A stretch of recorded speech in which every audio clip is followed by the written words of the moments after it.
Atlanta. Commonly known as the Hub of the South, it is a city with a landscape brimming with culture often defined by its landmarks. From restaurants and skyscrapers to old theaters and grocery stores, Atlanta's landmarks embody a rich and diverse culture within its perimeter. And nowhere else in Atlanta embodies this diversity of culture and landscape more than Ponce de Leon Avenue. Remnants of Atlanta's industrial past from Reconstruction after the Civil War are present on Ponce, as is seen by the old Sears building that Ponce City Market has been developed from. But for the city to progress, a change in the old city culture is needed.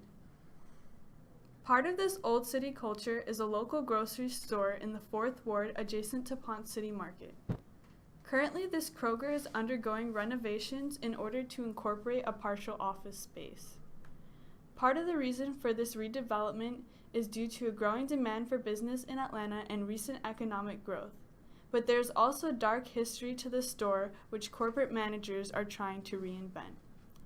While most Krogers are known for their great deals and quality food, the Kroger located in the 4th Ward of Atlanta is infamous for another reason.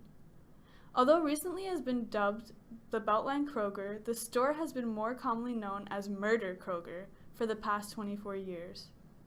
The Atlanta Journal-Constitution recounts the origin of this nickname through descriptions of the 4 murders that took place in its parking lot over this 24-year span. Despite its grim past, the store has become an integral component of the subdivision's culture. Multiple residents have shown their attachment to the store despite its notoriety in ways as diverse as the people themselves. These methods range from creating a Facebook group and writing a song about the store to designing unofficial logos based on the store's reputation. Even after the demolition of the store, citizens have made clear its everlasting impact on the area. Not only is it part of the daily lives for many Atlanta citizens, but its exterior displays numerous images depicting the local atmosphere. Part of the rubble of what once was the store is the famous street mural on the side of the Kroger. This mural is symbolic of the joy and happiness that Atlanta citizens feel for the Kroger despite its nickname Murder Kroger.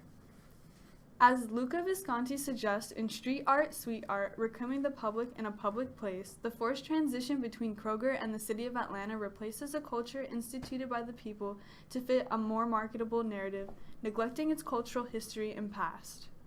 However, this vibrant representation of the past is overshadowed by the current landscape of Murder Kroger, a vacant parking lot ridden with construction. While past tragedies and events have shaped the identity of Murder Kroger to be an important Atlanta cultural landmark, the disregard for tragedy and minimization of the impact of those events emphasize the need for advancing beyond those events and creating a new space which is not infamous for deaths and lack of safety. This is known as the Bulldozer Revolution, according to authors Matthew Lassiter and Kevin Cruz, because it emphasizes the importance of clearing a landscape in order to change the reputation of an area. The improvement was started in hopes of powering the local economy and serving as a magnet to bring better publicity to the area. The new space will be called 725 Ponce. Aside from rebranding to escape the connotation of its dark history, the improvement of the economy is a greater financial motivation behind this build. In The Heart of a City, Sutherland mentions this financial motivation by claiming that one of the beneficiaries of the Beltline's economic stimulus has been the old 4th Ward, attracting new residents and new development. Despite the benefits from rebranding Murder Kroger, the privatization of businesses circumvents the initial intent behind the rebranding idea.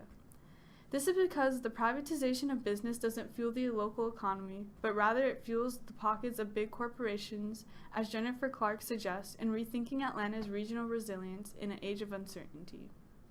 So this raises the question, is the construction of Beltline Kroger truly helping improve the culture of Atlanta, or merely camouflaging its destruction by the corporate world?